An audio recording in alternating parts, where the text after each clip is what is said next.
Muito bom. Semana que vem, no domingo, segunda-feira, nós celebramos o Natal. Muitos de vocês já têm um pinheirinho em casa, estão pensando na comida que vão fazer. Nós vamos ter uma apresentação aqui na igreja. Os nossos pátios vão estar com a grama cortada, espero que o meu também. Meio grande, tenho que correr um pouco ainda essa semana. E tantas coisas são preparadas, luzes nas casas, já ganharam até prêmios e tudo. Está contente que Natal está às portas? Que vamos celebrar e vamos ter um lindo tempo em família? Eu acho que se eu perguntasse aqui, pedisse para levantar a mão, mas eu não vou fazer, porque pode ficar complicado para a segunda pergunta que eu vou fazer. Todo mundo vai levantar a mão, vai dizer, sim, estou contente, que bom, é sempre um tempo especial. E se eu dissesse para você, nós não vamos celebrar o domingo, não vamos celebrar Natal no domingo. Crianças não vão se apresentar aqui. Não vai ter nenhuma festa de família. Isso acabou tudo. Porque Jesus vem daqui a 1 minuto e vai nos levar.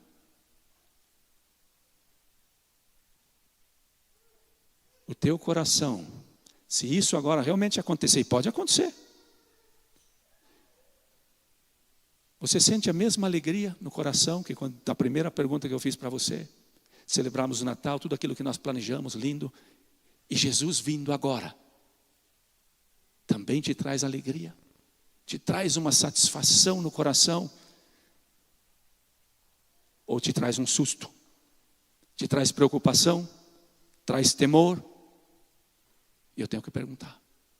Nós não podemos pregar só sobre a graça. Nós devemos pregar porque a graça é imensa. Mas nós precisamos dizer também e precisamos ver uma coisa que é bem importante. Que o arrependimento é parte dessa graça. A igreja primitiva, ela se saudava com essa palavra, Maranata. Que significa, vem Jesus. Vem Senhor Jesus, vem. Todos os encontros dos irmãos e tudo, era Maranata. Lembrar que Jesus vem. O nosso tema de Advento, Ele veio. E Ele vem. Ele prometeu. Quando Jesus subiu ao céu, aqueles anjos estavam ali. Jesus foi, e os discípulos ficaram olhando. E os anjos falaram, assim como vocês viram ele subir, assim ele também voltará. E os seus vão vê-lo voltando.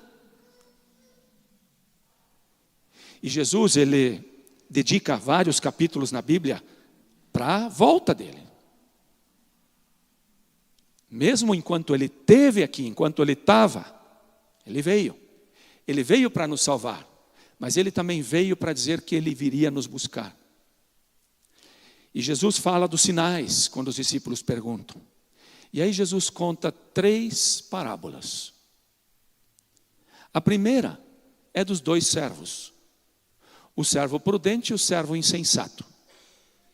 O servo prudente, ele faz o quê? Ele cuida dos seus conservos, ele alimenta eles em tempo e fora de tempo. O insensato, ele não cuida dos seus conservos, inclusive depois chega e xinga, bate, fica brabo, e depois acaba, inclusive, saindo para beber. Parábola que Jesus contou. Para estarmos atentos, para estarmos vigiando, para estarmos alerta. O que Jesus quer? Onde é que ele coloca a ênfase? A ênfase nessa parábola está em que nós precisamos cuidar dos conservos. Daquelas pessoas que estão conosco na igreja, de outros irmãos que estão em outras igrejas. O nosso relacionamento com eles é muito importante para Deus. Como é que eu estou cuidando do outro? Muitas vezes quando a gente trabalha junto, né? De repente também dá uns curtos-circuitos e assim por diante. Isso acontece. Estou eu disposto a arrumar, a caminhar em humildade, às vezes a puxar o mais curto e assim por diante? muito importante nessa parábola, que Jesus quer dizer: olha, cuidado como você cuida dos outros teus conservos. Depois Jesus conta a última, que é dos talentos. Um ganhou 5, outro ganhou 2, outro ganhou 1. Os primeiros 2 usaram e fizeram muitos outros talentos. E o último sentou em cima. Qual é o alerta aqui?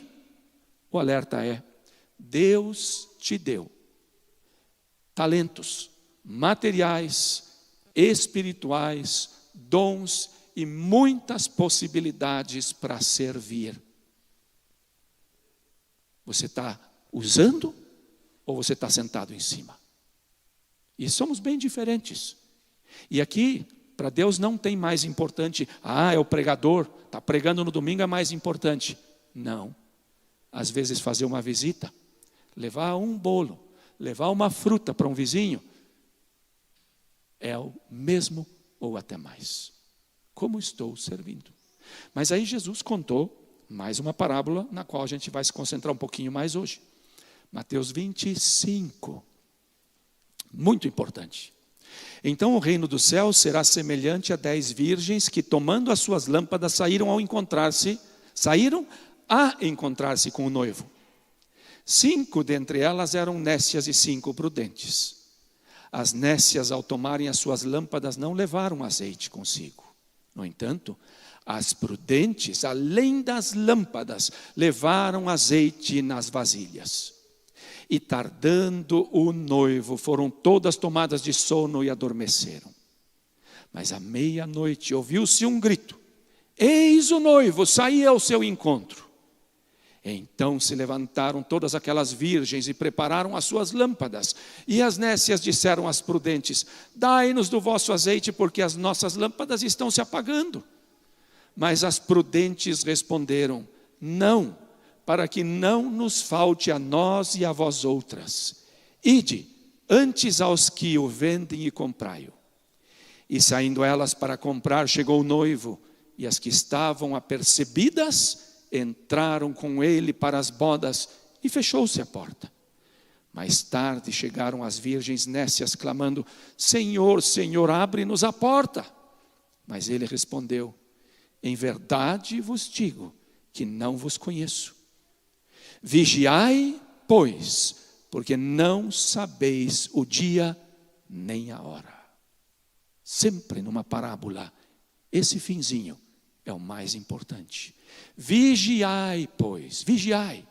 Vocês não sabem o dia nem a hora. Hoje em dia, os casamentos são bem diferentes daquela época. Hoje em dia, o rapaz e a moça se apaixonam, aí eles decidem namorar. Hoje, às vezes, eles ainda perguntam para o pai, para a mãe, contam. Muitas vezes a gente tem uma surpresa, já estão namorando há um tempo e de repente a gente sabe por outros, né?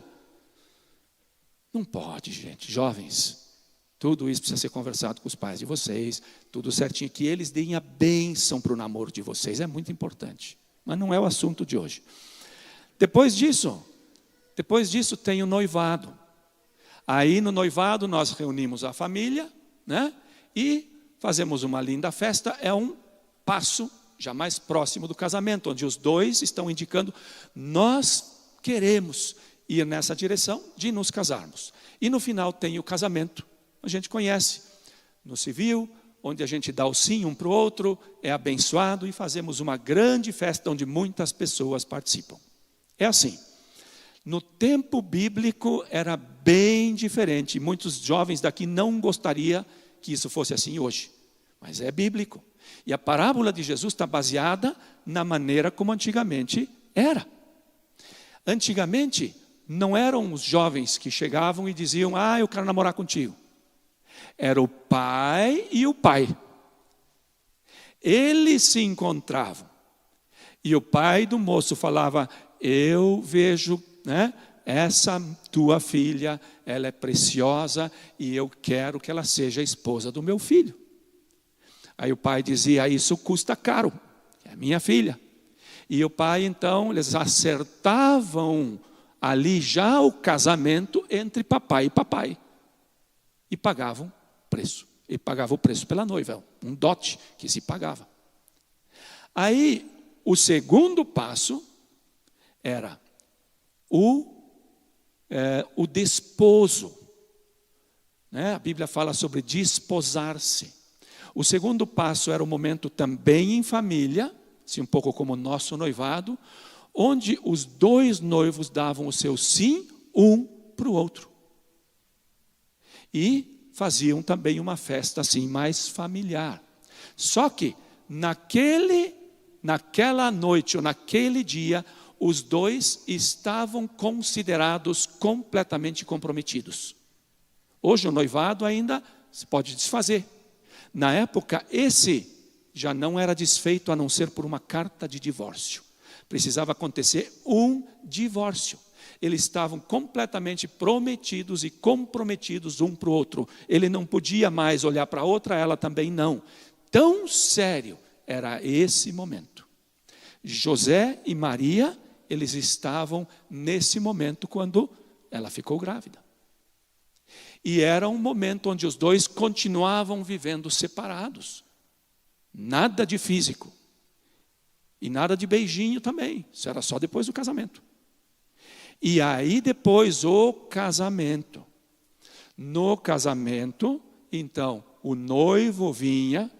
Quando ele chegava, e normalmente era de noite, porque o dia é muito quente. Então para fazer festa tinha que ser de noite. E nisso a noiva estava esperando com várias amigas dela, também virgens. E cada uma tinha que ter uma pequena lâmpada.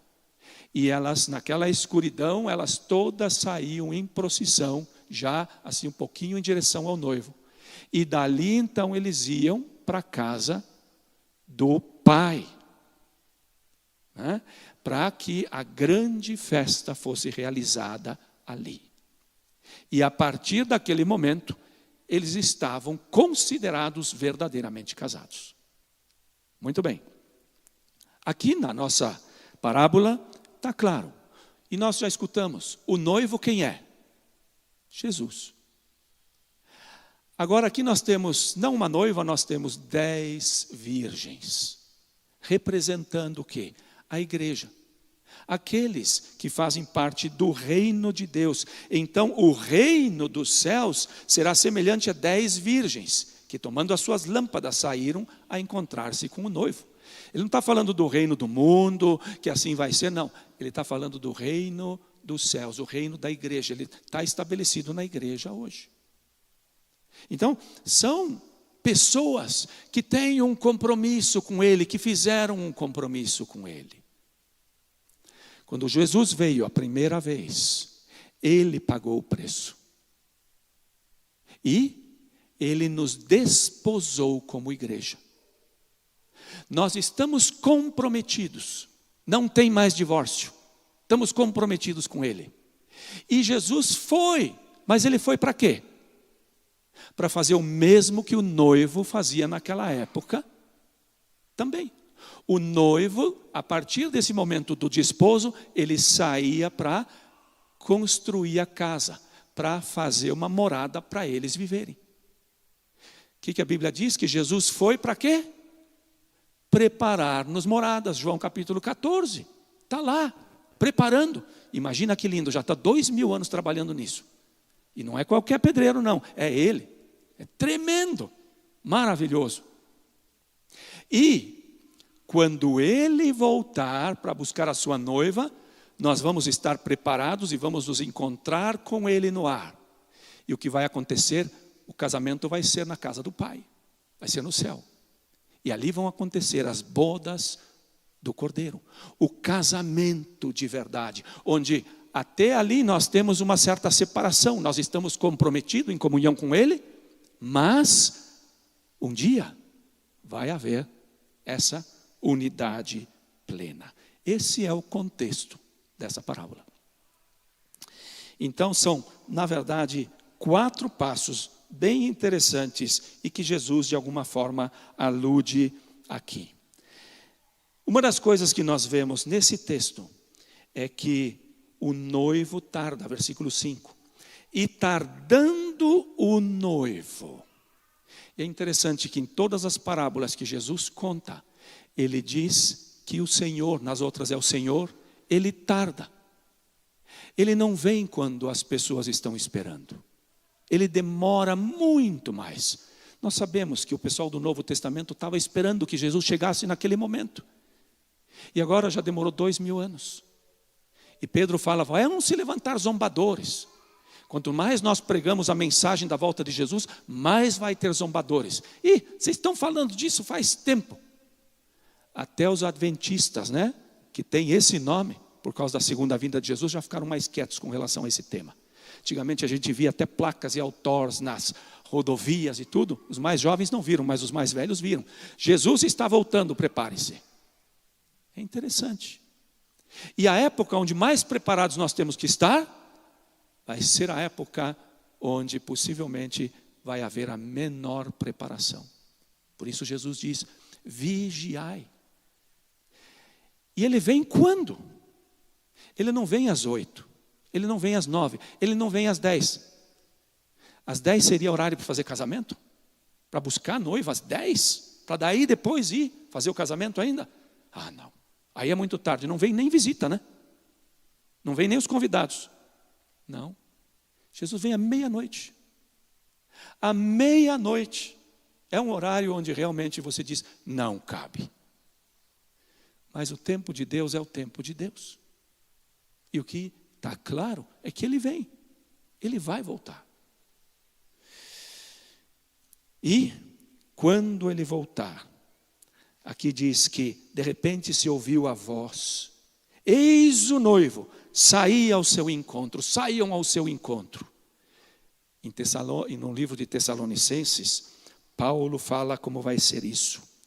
Pois dada a ordem com voz de arcanjo e o ressoar da trombeta de Deus, o próprio Senhor descerá dos céus e os mortos em Cristo ressuscitarão primeiro. Depois nós, os que estivermos vivos, seremos arrebatados com eles nas nuvens para o encontro com o Senhor nos ares. E assim estaremos com o Senhor para sempre. Por causa do casamento. É aí que nós vamos para o casamento, para estar com Ele sempre. Nunca mais vai haver qualquer distância. Que maravilhoso. Que lindo. Anunciado por um arcanjo. Eu não sei como o mundo vai perceber isso. Mas nós vamos ouvir. Nós que somos de Cristo, vamos ouvir a trombeta ali soando. E de repente nós vamos ser levantados para o encontro. Lá em Apocalipse 19, essa multidão que está lá, ela diz assim,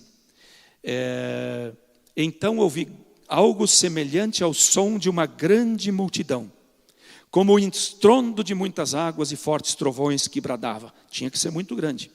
Aleluia, pois reina o Senhor, o nosso Deus, o Todo-Poderoso. Regozijemo-nos, vamos alegrar-nos e dar-lhe glória, pois chegou a hora do casamento do Cordeiro e a sua noiva já se aprontou. O céu inteiro diz aleluia, porque esse vai ser o maior evento de toda a história de todo o universo. Tão tremendo. Preparado começou com a primeira vinda, quando ele veio, e vai ter a sua consumação quando ele voltar. Essa vai ser a alegria. Mas por outro lado não vai ter só alegria. Vai ter um grande susto. E é o que nós vemos aqui. De repente tem 5 daquelas moças e elas escutam e pegam a sua lâmpada, e quando pegam, veem que essa lâmpada está se apagando. E agora não tem azeite. Não posso colocar mais um pouquinho. E aí elas pedem para as outras e dizem, por favor, dá-nos um pouquinho do de vocês. Mas não tem jeito. O azeite na Bíblia é o símbolo do Espírito Santo. Tanto no Antigo Testamento como no Novo Testamento. É o símbolo do Espírito Santo. Eu não consigo entender essa parábola de uma maneira diferente. E aqui nós vemos que a lâmpada dessas moças e dessas virgens brilhou. até por um tempo, está lá. Mas a pior coisa que poderia acontecer quando o noivo viesse, era a noiva e as virgens chegarem com a lâmpada apagada, sem luz nenhuma, ao encontro do noivo. Isso significaria: não estou preparada, não se preparou direito. Seria uma vergonha enorme. E é exatamente isso que agora acontece. Elas se apavoram e tentam conseguir com as outras, mas existem coisas que nós não podemos dar aos outros. E uma das coisas que eu não posso dar, da vida que eu tenho de Cristo em mim, o Espírito Santo em mim, eu não posso passar. Eu posso falar para vocês de Jesus, posso mostrar o caminho para Jesus, mas é você na comunhão com Ele é que vai ter a vida dele. Não dá. Mesmo que eu queira passar para o meu filho, por mais que eu amo ele, não tem jeito. E aí nós olhamos para essa parábola e nós vemos o quê? Todas são virgens. Todas estão bem vestidas. Todas estão enfeitadas, ataviadas. Todas estão indo em direção ao noivo. Todas têm lâmpadas. Pegaram a melhor lâmpada. E todas estão ali agora. E também, todas dormiram. Todas dormiram. Agora, o dormir na Bíblia, ele muitas vezes pode ter um significado e outras vezes pode ter um outro. O dormir aqui não significa que essas moças aqui relaxaram a sua vida, que elas caíram em pecado, que elas viveram uma vida de repente promíscua. Não. O dormir aqui dessas virgens é que o momento pegou todos de surpresa. Os que estavam preparados e os que não estavam preparados foram pegos de surpresa. E sabe que exatamente assim vai ser a volta de Jesus. Jesus nos deu sinais da volta dele e tudo mais, mas vai ser um tempo onde você de repente vai estar trabalhando, talvez no teu escritório, você vai estar em algum lugar fazendo a tua coisa. E de repente, esse momento vai vir. Um momento que vai pegar, de alguma forma, todos nós desapercebidos. E o problema não está em que essa volta nos pegue desapercebido, de surpresa. Não é esse o problema. Qual é o problema? O problema é a vinda de Jesus, a volta de Jesus nos pegar despreparado. Tem uma diferença muito grande nos pegar de surpresa, como nos pegar despreparado. Você chega na casa com os teus 5 filhos, na casa de algum amigo, você vai lá, quer fazer uma surpresa, e aí chega lá, justo na hora do café, e essa família fica tão insegura, tão incomodado com a tua visita, porque sabe que a hora do café não tem nada no congelador, não tem nada na geladeira, não tem nada na despensa, não tem nada, porque não está preparado. Agora, quando a pessoa está preparada, sempre tem alguma coisa no congelador, tem alguma coisa na geladeira, na despensa, chega quem quiser. Sempre se dá um jeito. Um dos maiores exemplos para mim é a mãe da Steph, a Rose, né? Sempre tinha gente que chegava de surpresa lá, mas ela sempre estava preparada. E o preparado aqui é o quê? 5 pegaram a tochinha, a lamparina e foram. E as sábias tinham um reservatório, um vaso cheio de azeite. Esse vaso é o nosso coração. A lamparina é aquilo que está brilhando aí pelo mundo, aquilo que está ali, é a nossa vida, e de certa forma aquilo que as pessoas estão vendo. Mas o azeite, ele não dá para ver, nem dentro do vaso, nem dentro da lamparina. O efeito do azeite é que você percebe e vê. E as sábias, elas têm o Espírito Santo. Só por meio do Espírito Santo que nós podemos nascer de novo. Jesus disse: quem não nascer da água e do Espírito não verá o reino dos céus. Não vai para o céu.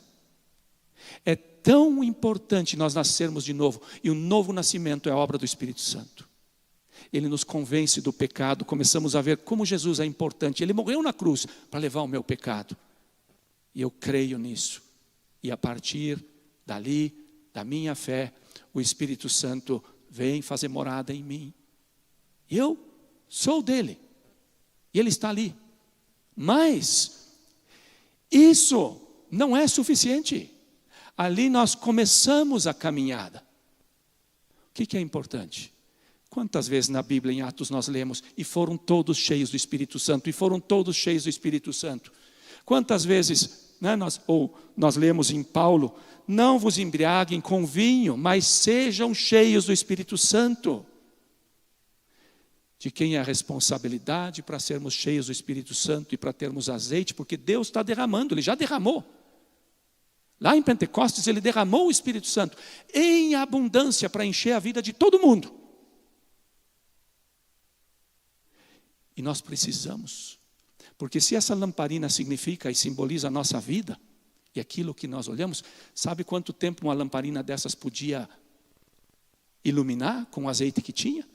No máximo 1 hora. E depois tinha que ser enchida de novo. E de novo, e de novo, e de novo. Que símbolo precioso e maravilhoso para a dinâmica de Deus na nossa vida. Sempre de novo precisamos ser cheios do Espírito Santo.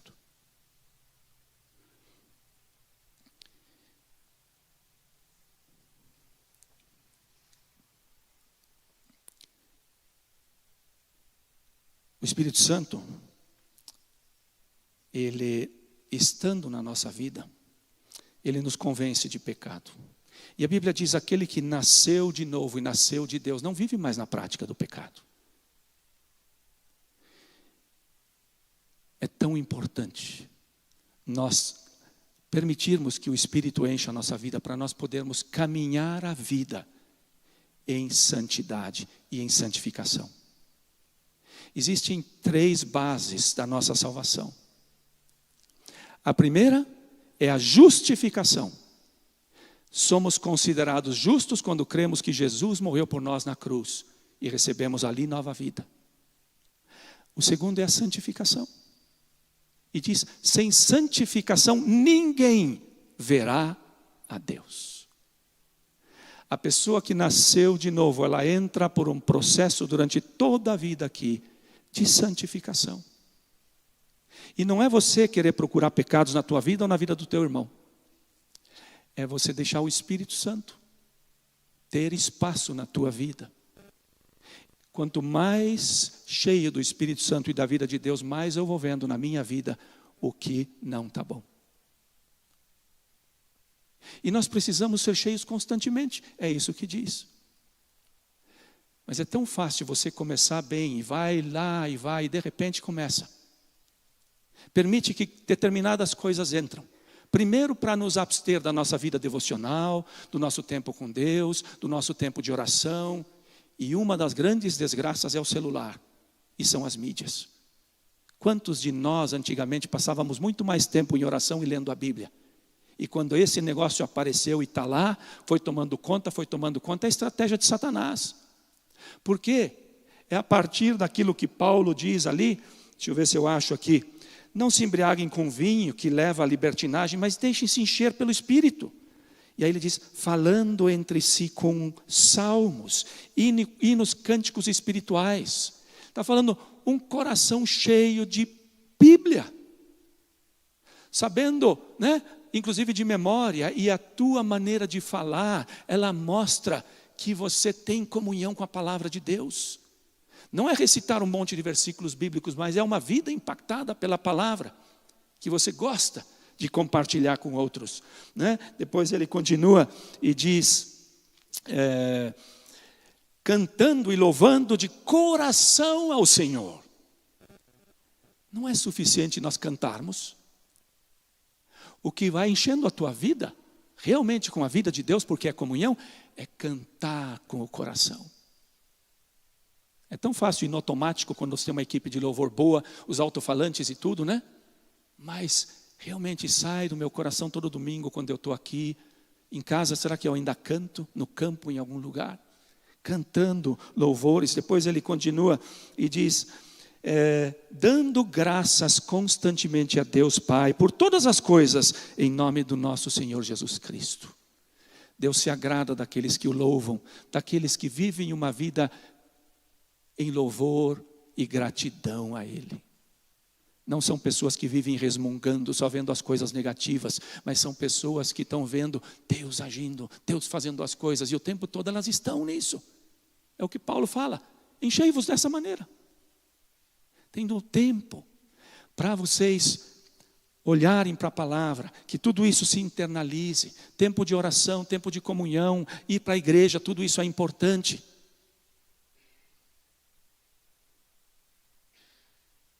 E nós temos aí esse grande privilégio, a abundância de azeite, para podermos seguir a nossa vida de uma maneira que agrade a Deus.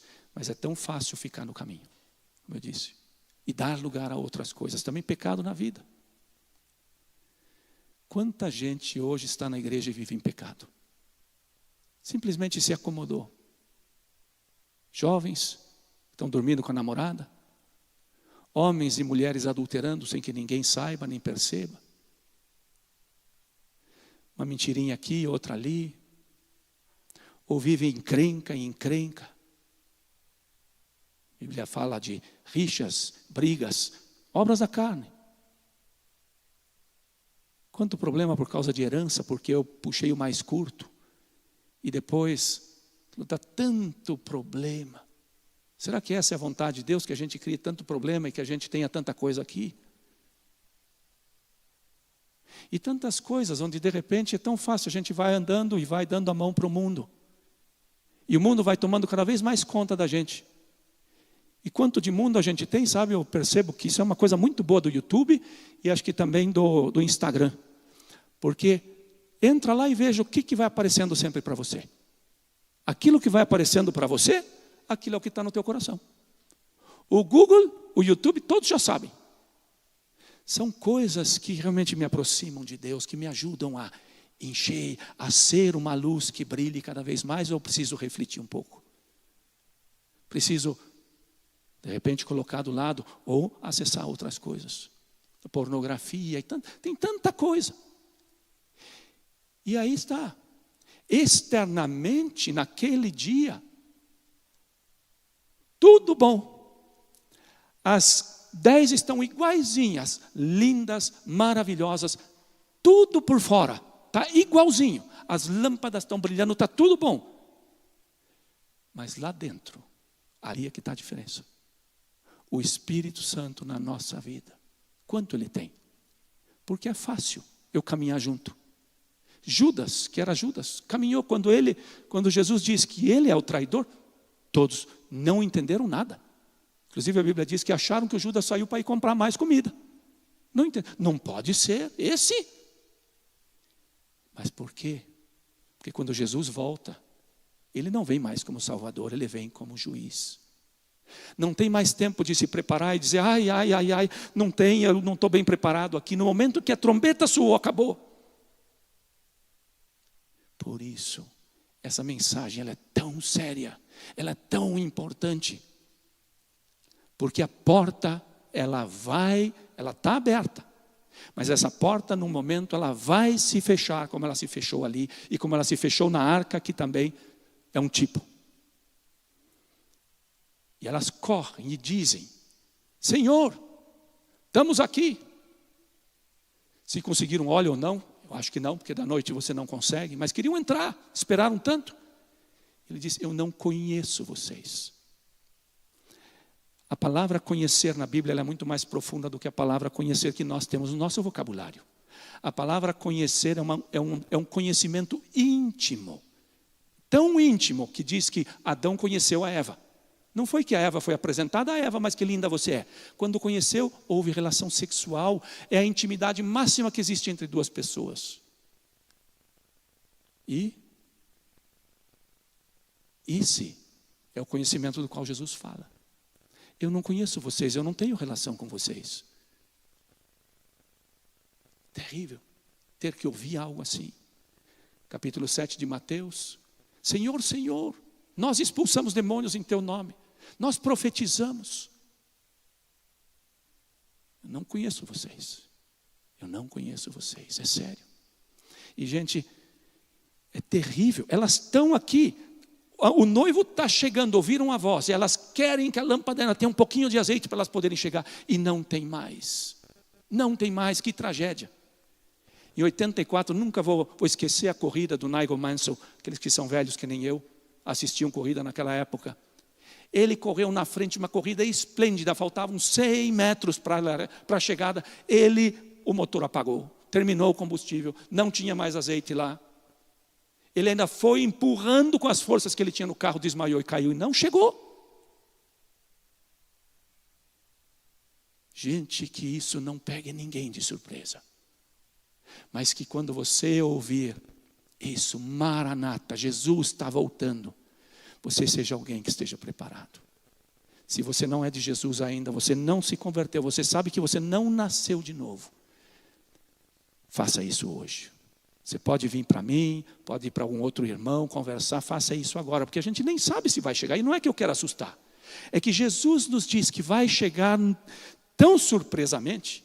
Arrume a tua vida, acerte as coisas, deixe todo o pecado, acerte os teus relacionamentos, faça tudo isso para quando você chegar, ou Jesus voltar, a tua lâmpada estar brilhando. E não só isso, gente, a lâmpada precisa brilhar porque o mundo vai ficando mais escuro. E Jesus disse, aqueles que creem em mim, como a Escritura diz, do seu interior fluirão o quê? Rios de água viva. E aí ele diz, e isso ele disse a respeito de quem? Do Espírito Santo. Do Espírito Santo. Rios de água viva, é isso que Deus tem para você e para mim, nesse mundo, com todas as lutas, cheio de gente sedento, tudo está lá, mas depende de eu me colocar sempre debaixo da fonte. Minha vida de oração, minha vida de entrega todo dia, de dizer, Senhor, tire tudo que não presta na minha vida, eu quero viver com a minha vasilha cheia de azeite, não as meias, e não só um pouquinho para tentar chegar lá, é muito pouco. O nosso Senhor que morreu por nós, pagou um preço tão grande, não merece isso. O sacrifício dele merece também da nossa parte tudo, tudo, tudo. Ele quer encher a tua vida. Que Deus realmente nos ajude a refletir onde é que nós estamos hoje, nessa caminhada, porque estamos na jornada. Como é que está a nossa vida? E que tomemos uma decisão. E eu posso dizer para você, se você não está, entre para essa jornada. Se você está nessa jornada, se encha. E se você está bastante cheio, sempre dá para encher mais. Você nunca vai estar tão cheio que não dá para encher mais. Sempre tem mais espaço na nossa vida para que o Espírito Santo tome lugar, Deus tome lugar no nosso coração. Amém? Vamos levantar, vamos orar. Senhor, nós te agradecemos pela instrução maravilhosa que o Senhor deixou na tua palavra. E essas 3 parábolas, elas são tão importantes e são dadas aos teus servos, aos teus discípulos, à tua igreja, por amor, por amor. Nós cantamos e pudemos dizer o quanto o Senhor é especial, um tesouro maravilhoso, que precioso. Mas de repente na nossa vida os nossos olhos se vão e começamos a ver outros tesouros. E o nosso coração começa a se ancorar em coisas nas quais nós nunca deveríamos estar ancorados. Nosso coração se enchendo com coisas que aparentemente são boas, outras talvez não, como o ressentimento, a ira, a raiva. E Senhor, nós vemos que nós precisamos do Senhor, ser cheios do Teu Espírito Santo, estar nesse mundo brilhando mais do que nunca, na Tua força, no Teu poder, na Tua luz. Por isso, Senhor, venha nos encher. Tenha misericórdia, Senhor, daqueles que estão ali sem nada dentro. Que talvez só por aparências estão caminhando. Mas um dia tudo isso não adianta nada, nada. Por isso, queremos buscar, Senhor, na fonte da vida. Queremos buscar do Senhor todos os dias de novo. Ser obedientes e te amar, Senhor, com todo o nosso coração, como o Senhor merece. Obrigado porque o Senhor nos conduz às águas maravilhosas. O Senhor enche o nosso cálice de tal forma que ele realmente transborda para abençoar a muitos outros. E que essa semana seja uma semana muito especial de preparação, sim, mas que não esqueçamos de Jesus, que é o centro da nossa vida, que é o motivo do nosso existir. E assim, nas nossas famílias, na nossa comunidade, nas nossas igrejas e dali para fora, a festa seja em todos os sentidos para te engrandecer, te louvar e estarmos preparados para o dia em que o Senhor sim virá, porque o Senhor disse e o Senhor não mente. O Senhor te abençoe, o Senhor te guarde, o Senhor faça resplandecer o seu maravilhoso rosto sobre você, tenha misericórdia de você, que Ele levante o seu rosto sobre ti, te abençoe e te dê a sua paz, em nome de Jesus. Amém. Amém.